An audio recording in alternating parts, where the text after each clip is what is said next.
Greetings and welcome to Beacon Unitarian Universalist Congregation.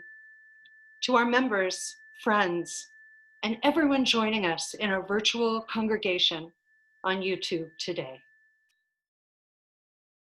I'm the Reverend Robin Landerman Zucker, minister of this congregation, and I will be hosting our virtual worship service today for July 12th, 2020, with Worship Associate Char Tarashanti, with our music director, Gabriel Hernandez, our pianist, Rebecca Prizznick, and members of the Beacon Choir.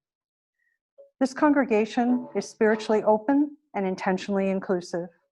Whomever you are and whomever you love, you are always welcome here. Our members and friends bring many interests, theologies, and viewpoints to our door. And here we trust you will find a common desire for meaningful community and spiritual growth, and for relevant religious exploration in a framework with very flexible borders. Membership in our congregation is open to anyone who chooses to walk with us in the spirit of love and the search for truth and the pursuit of justice. As I light the chalice, the symbol of our free faith, I invite you to light a candle or a chalice at home and join me in the response words that you will find on your screen.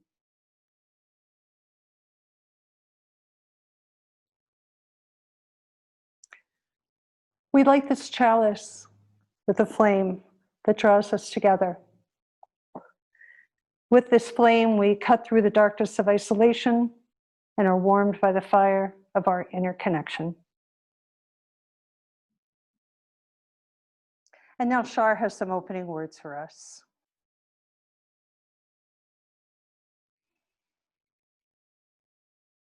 Connections are made slowly by Marge Piercy. Connections are made slowly.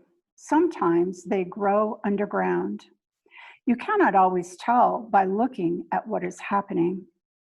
More than half a tree is spread out in the soil under your feet. Penetrate quietly as the earthworm that blows no trumpet. Fight persistently as the creeper that brings down the tree. Spread like the squash plant that overruns the garden. Gnaw in the dark and use the sun to make sugar. Weave real connections. Create real nodes. Build real houses. Live a life you can endure. Make life that is loving. Keep tangling and interweaving and taking more in. A thicket and bramble wilderness to the outside, but to us it is interconnected with rabbit runs and burrows and layers. This is how we are going to live for a long time. Not always. For every gardener knows that after the digging, after the planting, after the long season of tending and growth, the harvest comes. There is a love holding me. There is a love holding all that I love. There is a love holding all. I rest in this love. There is love holding us. There is love holding us. There is love holding us. There is a love holding all that we love. There is a love holding us. Rest in this love. We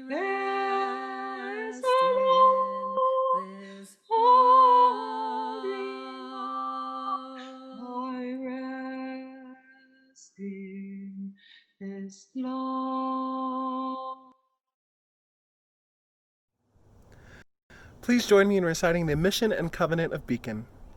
The mission of Beacon Unitarian Universalist Congregation is to be a welcoming community that embraces diverse thought, belief, and builds a just and compassionate world. Love is the spirit of this church.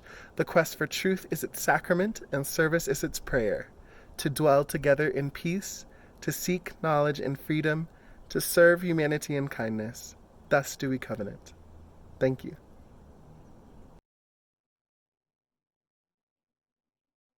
Now is the time in our service when congregants are invited to share personal joy or sorrow in the supportive fellowship of our congregation.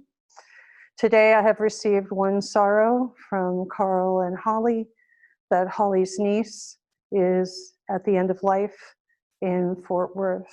So we send much loving energy and light to their family.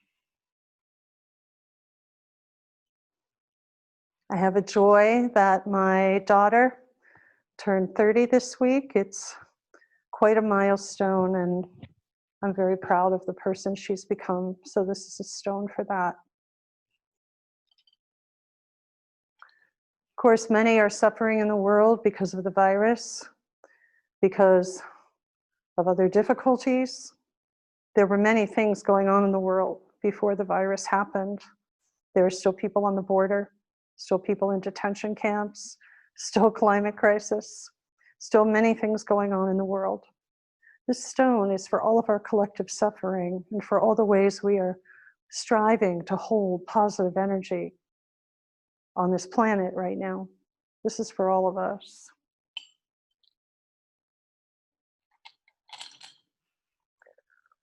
For all the joys and sorrows that remain unspoken because they are either too tender or too private to share, I share this stone.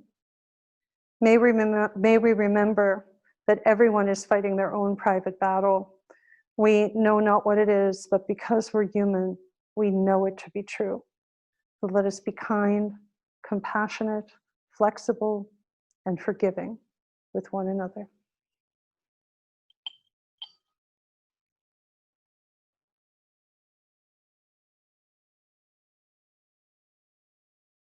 I invite you now into a place of quiet centering and intentional breathing. To begin with, I invite you to close your eyes, put your feet on the floor, uncross your arms, put down anything you may be holding, and just breathe. Breathe in 4 beats slowly through your nose, and breathe out 5 or 6 beats through your mouth, because actually increasing the exhale also increases relaxation. So we'll just start with some intentional breathing in through the nose, out through the mouth, and see what kind of spaciousness we can create inside ourselves, starting at the crown of our head, moving through the body and down to the feet. Let's breathe.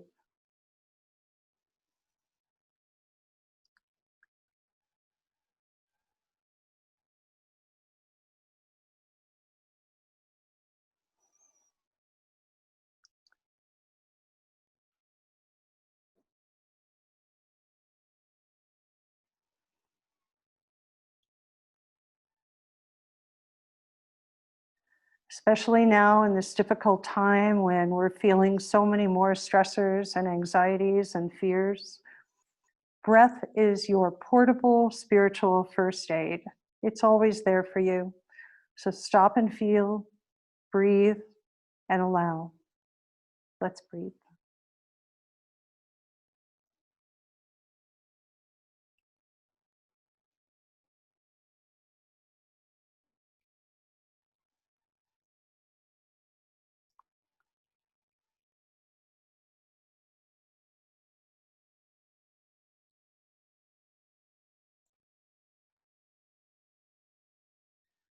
While you're breathing, I offer this spoken meditation. Dear human, you've got it all wrong. We didn't come here to master unconditional love. That is where you came from and where you will return. You came here to learn personal love, universal love, messy love, crazy love, broken and healed love, motherly, fatherly, brotherly, sisterly love, whole love, infused with divinity, lived through the sweat of effort and the grace of stumbling, demonstrated through the beauty of messing up, demonstrated through the glory of loyalty. You didn't come here to be perfect. You came here to be gorgeously human, flawed and fabulous, and then to rise up into remembering. Let us be silent together and breathe.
Blessed be.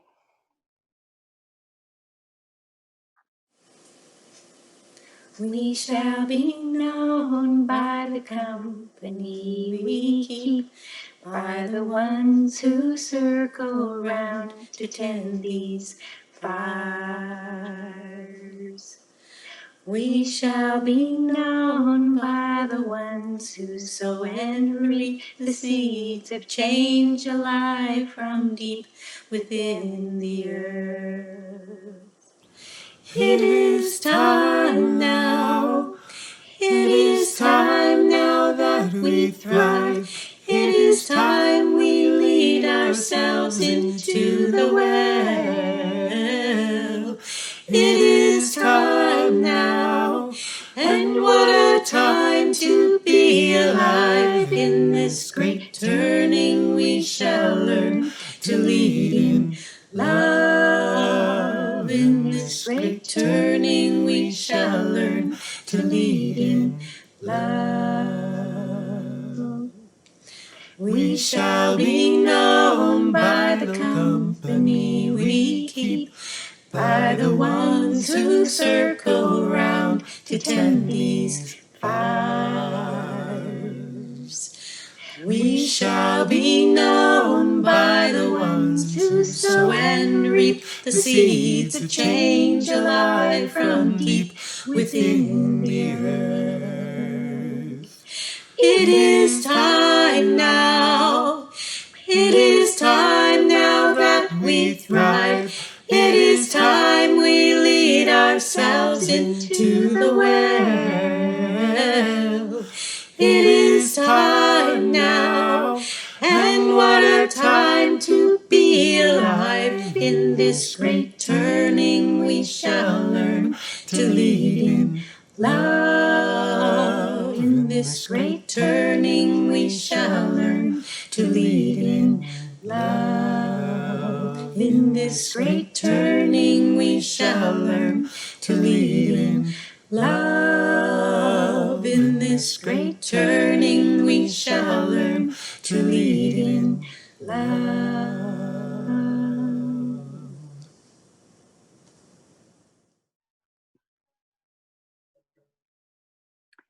Tolstoy and Miss Daisy by Frank Bruni from the New York Times. If you were on I-85 near Atlanta on Wednesday morning, or I-95 near Baltimore on Thursday afternoon, there's a chance you spotted them. You'd remember, especially if she was driving when they lumbered by. It's not often that you see an 18-year-old girl behind the wheel of a gold-colored Cadillac, so enormous, so archaic. And it's not usually a 79-year-old man you find beside her, her lone companion on the long road. What an odd-looking couple they must have been, but what a sweet affirmation. They were proof, these two, that a family can pass its painstakingly nurtured closeness down through the generations, and that there comes a moment when the values impressed on the youngest members of the brood, the values imposed on them really, become the values they actually elect. The 79-year-old is my father, all 5'2" of him. Every year around this time, just before Easter, he migrates north from Georgia, where he spends the cold months, to New York for the warm ones. He drives, and that makes my 3 siblings and me increasingly nervous, because he doesn't have the energy he once did, because we're worrywarts, and because we're determined to hold on to him for as long as we can. We were especially concerned this year when his wife, whom he met and married many years after our mother died, couldn't join him for the ride. He was going to be piloting that grand and gleaming relic of his all alone. Over email and phone, my brothers and sister and I huddled, strategized.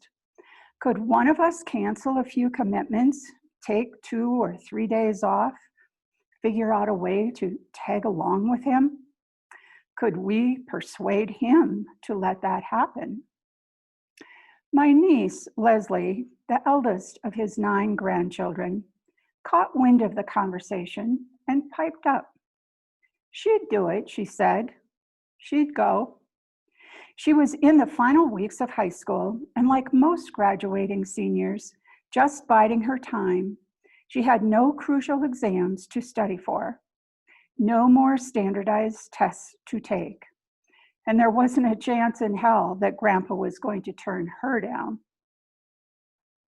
She hopped on a plane from Los Angeles, where my brother Harry and his family live, to Atlanta, where the Cadillac idled. She climbed in and buckled up. I called to check on her and Dad during the first leg of their 2-day, 16-hour trip. He answered.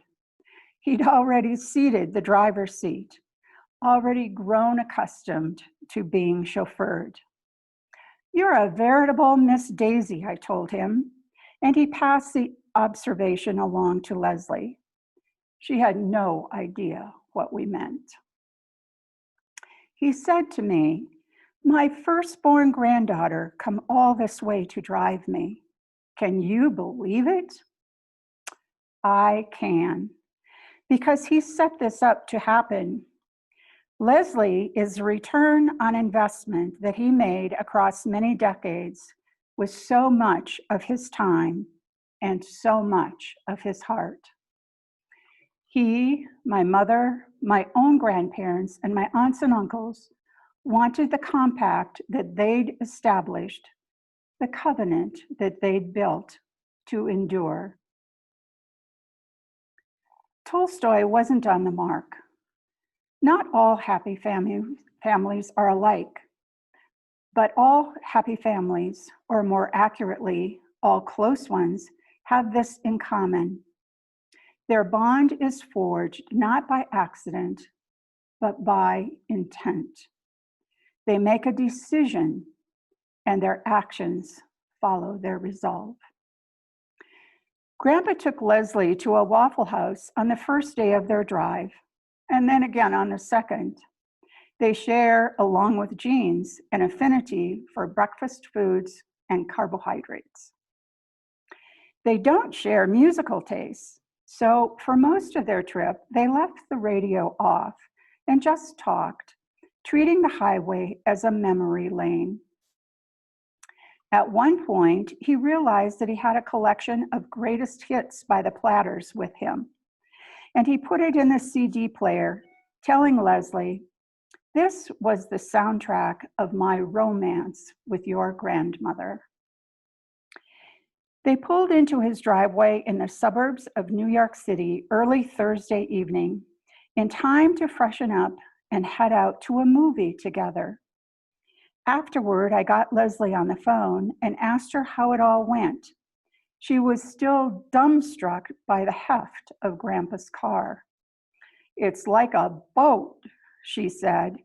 "It took me a while to realize that if I wanted to stop, I had to start braking really, really far in advance." In the background, Grandpa chimed in, "She's a terrific little driver." I asked her about her plans for the next day and whether she'd have dinner with me in Manhattan and stay over at my place. I was braced for rejection or a grudging acceptance. An 18-year-old has better ways to spend a Friday night, and she'd surely overdosed on family by this point. I underestimated her. I underestimated all of us.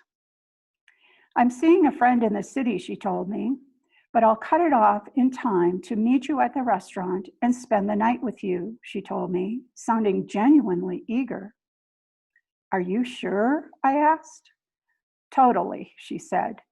"This is more important."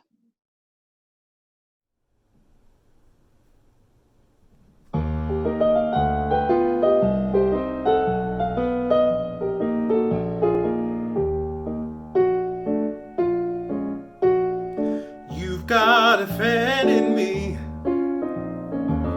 You've got a friend in me.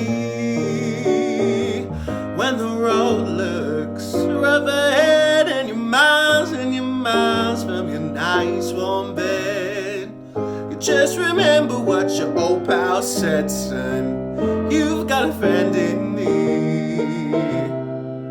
You've got a friend in me.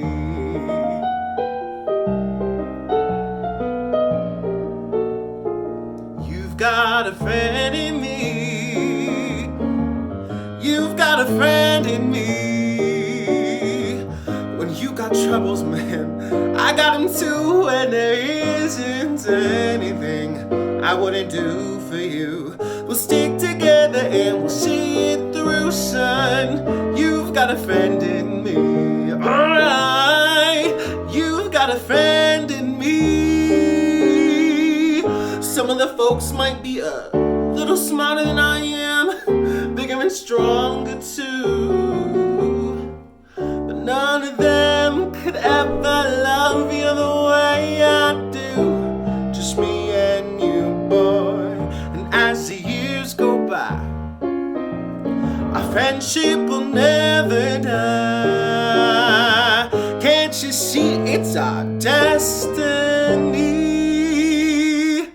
You've got a friend in me. You've got a friend in me. You've got a friend in me.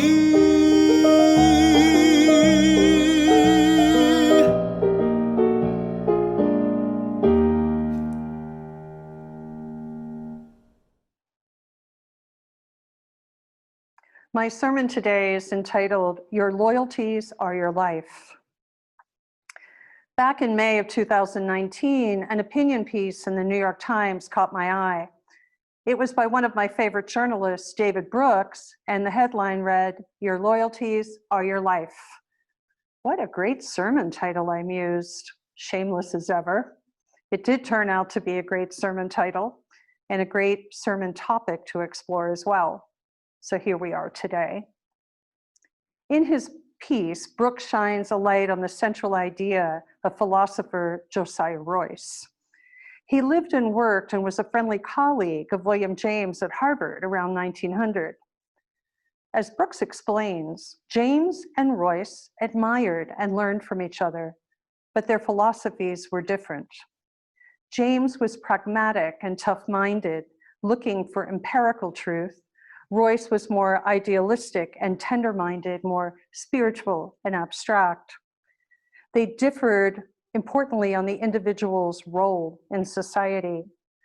James's emphasis was on tolerance. We live in a pluralistic society, and we each only know a fragment of the truth. People should give each other enough social space to be themselves. Nothing wrong with that. For Royce, the good life meant tightly binding yourself to others, giving yourself away with others and to others for the sake of a noble cause or something bigger than yourself. Tolerance was not enough. James's influence is now enormous, deservedly so, but Royce is almost entirely forgotten. And yet, argues Brooks, Royce is the philosopher we need today. In an age of division, fragmentation, and isolation, hamstrung by a pandemic, Royce is the philosopher we didn't know we had. He is the philosopher of binding and connection. Why does Brooks believe this? Because Royce's central guiding concept is loyalty to loyalty. Zing. This idea set off so many bells, intrigued me, and here we are. If your loyalties are your life, whom or what do you value? And how will you cherish them? This past week, my beloved daughter turned 30, and my cherished granddaughter is now a smiley 2-month-old. So the following quote from the scholar Cornel West rang particularly true for me. Maybe it will for you. We have to recognize that there cannot be relationships unless there is commitment, unless there is loyalty, unless there is love, patience, persistence. As I see it, and building on West's wise assertion, there are 4 spheres, 4 rings of loyalty to the self, to intimate relationships, to communities such as Beacon, and to the country and a civil society as a whole. A mature, grounded loyalty to loyalty begins with the self, becoming self-actualized as a whole person of many parts through deep and intentional reflection and self-interrogation. This is not always easy in a society that scrutinizes our flaws and encourages us to do the same, and not very kindly toward ourselves. Self-loathing is rampant, self-loyalty is abandoned. Yet we can grow in commitment to ourselves without becoming self-absorbed, following the slow process described by May Sarton in her poem called Now I Become Myself. Now I become myself, she tells us. It's taken time, many years and places.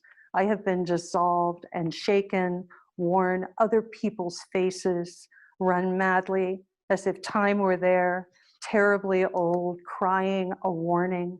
Hurry, you will be dead before, what?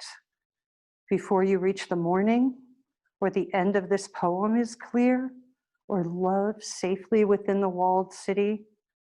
Now to stand still, to be here, feel my own weight and density. Can you hear the fearless intimacy with self in those lines? The intentionality of connections made slowly, in the words of fellow poet Marge Piercy. The loyalty to becoming. Please don't overlook the word slowly here, because slow growth creates strong roots, real intimacy, lasting loyalty from self to self and others. And then how do we build on that self-discovery. We weave real connections, create real nodes, build real houses, in Piercy's words. We go to that next sphere of loyalty, the intimates. Some of those loyal connections are bred in the bone, but they are not guaranteed. The many broken and estranged families and marriages in the world can attest to that. And yet, even these blood connections are made slowly, even if they do have a head start, a leg up on loyalty. In Frank Bruni's New York Times gem from April 2014, entitled Tolstoy and Miss Daisy, which Char shared for us earlier, we gaze through the window of a vintage Cadillac at just such a poignant and moving, familiar loyalty unfolding. We come into the scene as the 79-year-old patriarch in the tale remarks, "My firstborn granddaughter, Leslie, she comes all this way to drive me. Can you believe it?" "I can," replies Bruni, "because her father," my brother, he says, "set this up to happen." Leslie is a return on an investment that he made across many decades with so much of his time and so much of his heart. He, my mother, my own grandparents, and my aunts and uncles wanted the compact that they'd established, the covenant that they'd built in our family to endure. Tolstoy wasn't on the mark, Bruni remarks. Not all happy families are alike. But all happy families, or more accurately, all close ones, have this in common. Their bond is forged not by accident, but by intent. They make a decision, and their actions follow their resolve.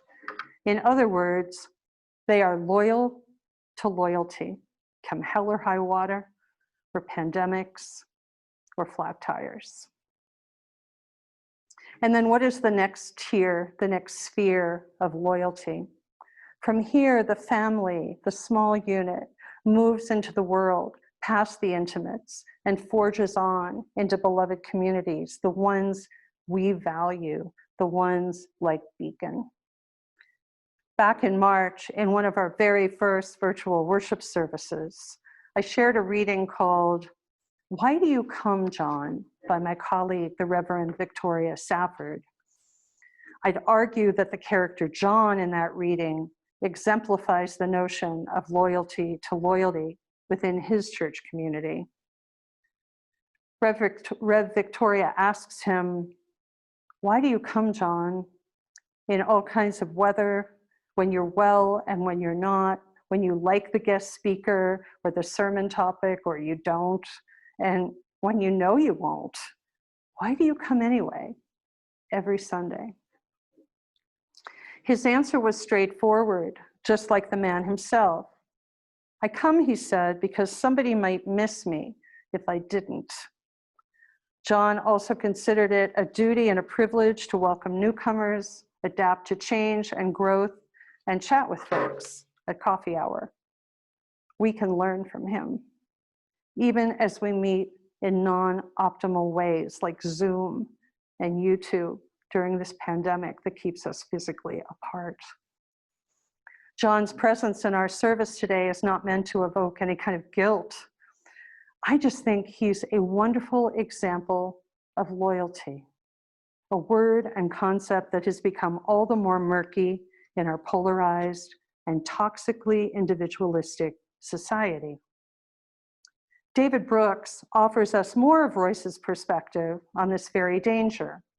He tells us that Royce argued that meaningful lives are marked above all by loyalty.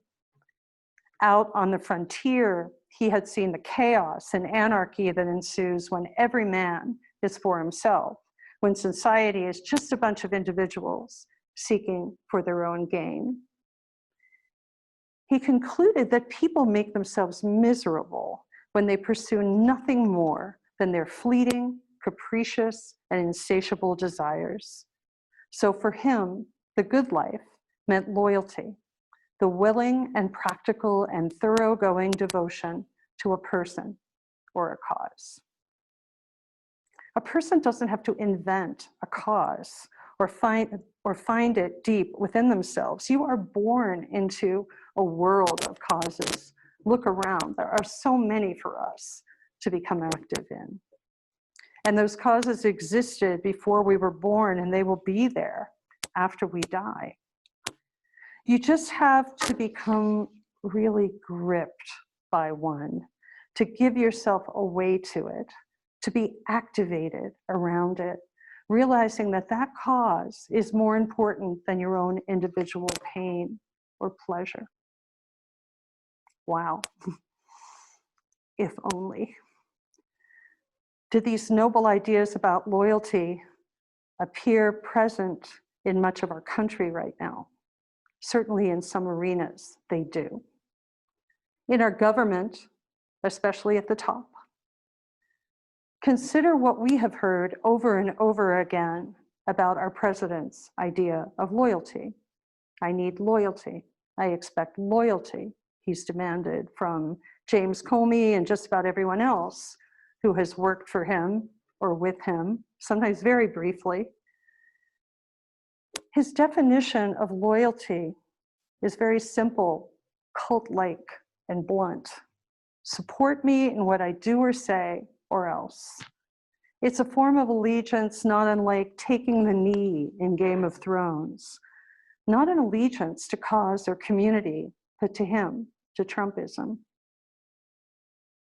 We're learning more and more about how he developed this self-interested transactional sense of loyalty as a child and then as a developer, cutting his teeth under the tutelage of two brutal mob boss-like operators, his father and his despicable mentor, Roy Cohn.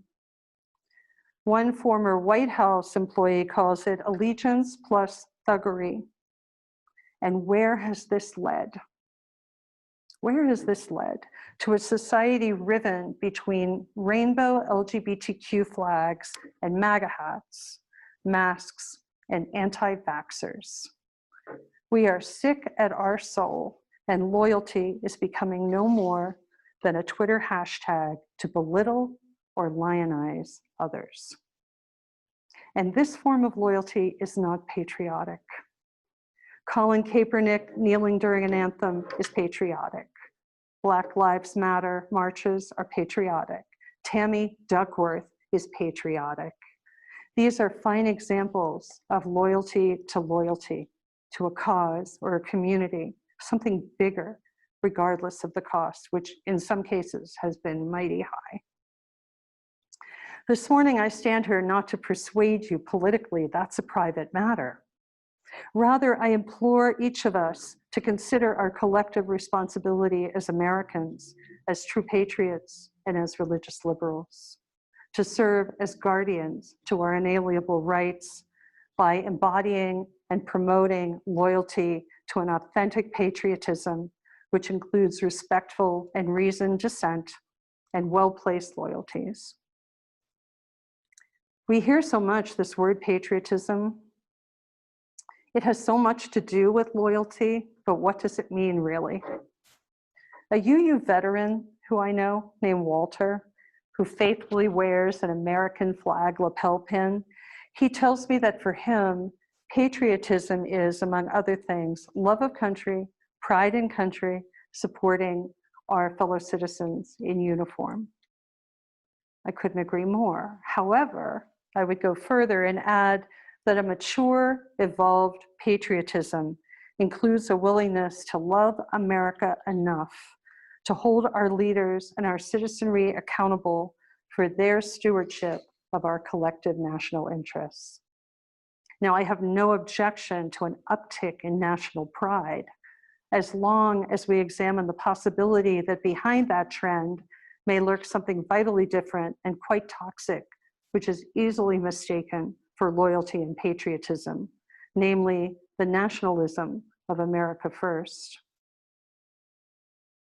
Writing in The Nation, Joseph Sobran observes, while patriotism is a form of affection, which is typically peaceful until forced to fight, Nationalism is grounded in resentment and rivalry and tends to be militant in nature and belligerent in style. The nationalist is rigid and has to prove his country is always right. He reduces his country to an idea, a perfect abstraction, rather than a mere home. The patriot can laugh at his country the way members of a family or a church can lovingly laugh at each other's foibles. The nationalist does not laugh. Patriotism is relaxed. Nationalism is rigid. The patriot may loyally stand by her country even when she disagrees with its policies. The nationalist insists that she defend her country, not because it's hers, but because it's always right, or better, or best. And all countries should resemble ours, even if we need to use force to bring that about. The churning pot of emotions and anxieties that beset us now make it hard to parse out how we can become unified as Americans to preserve and restore a civil society, one of intentionally crafted, universally humane principles and loyalties.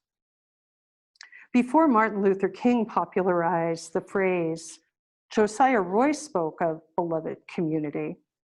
The loyal man serves, he tells us. That is, he does not merely follow his own impulses, he looks to his causes for guidance. The cause tells him what to do. The cause gives unity and consistency to life. The cause gives fellowship because there are always others serving the same cause loyally.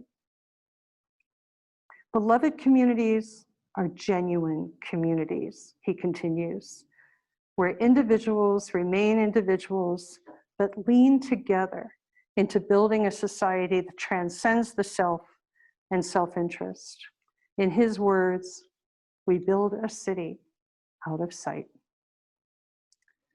For Royce, the very moral core of an individual is understood in terms of the multiple loyalties that this person embraces.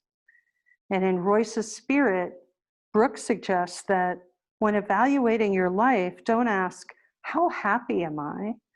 Ask instead, how loyal am I, and to what? Riding shotgun with Miss Daisy in a vintage Cadillac on a northbound highway, what would be your chosen destination? A random dinner with friends, or a sleepover with your beloved uncle? As the song tells us, we will be known by the company we keep. Your loyalties are your life. Whom or what do you value? And how will you cherish them? Let us spend some time in silence together, pondering that question.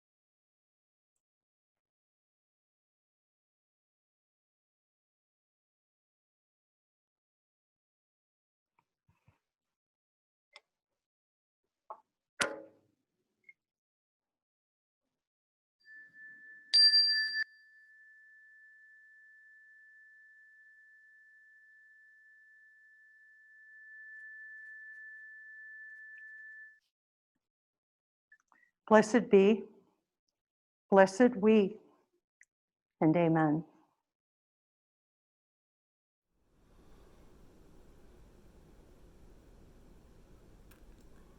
Hello, please join me in singing We Laugh, We Cry.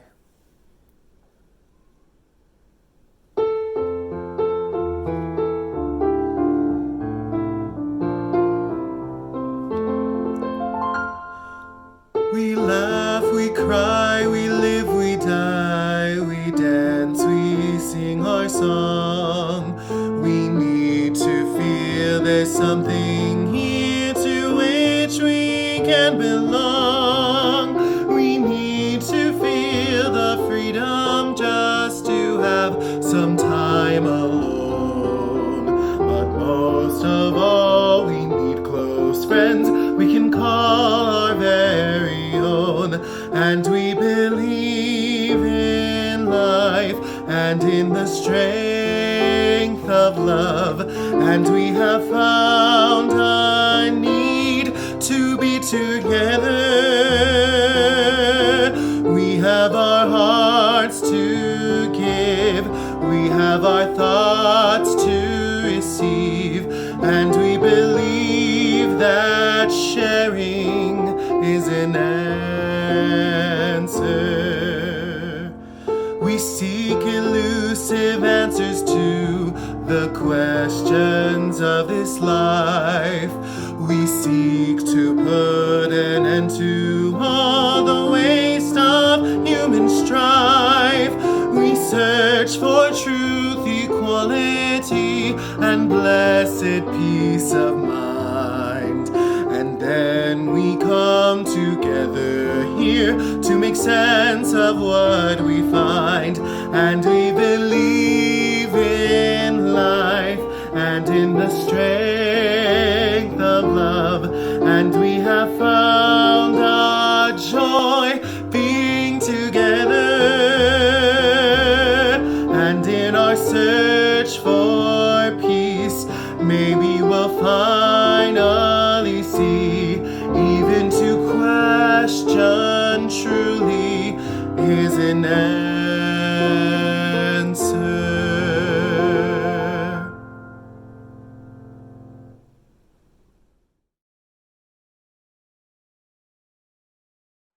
The spirit of generosity flows through Beacon. Every week, whether we are together here in this sanctuary or we are together virtually on YouTube, we take an offering to support this community and our community partners. You can make an offering of any amount by going to our website, beaconuu.com, and finding the donate button to make a secure donation through the Venco application. Or you can send a check to us here at Beacon with offering in the note. We are very grateful for your support, especially during this challenging time.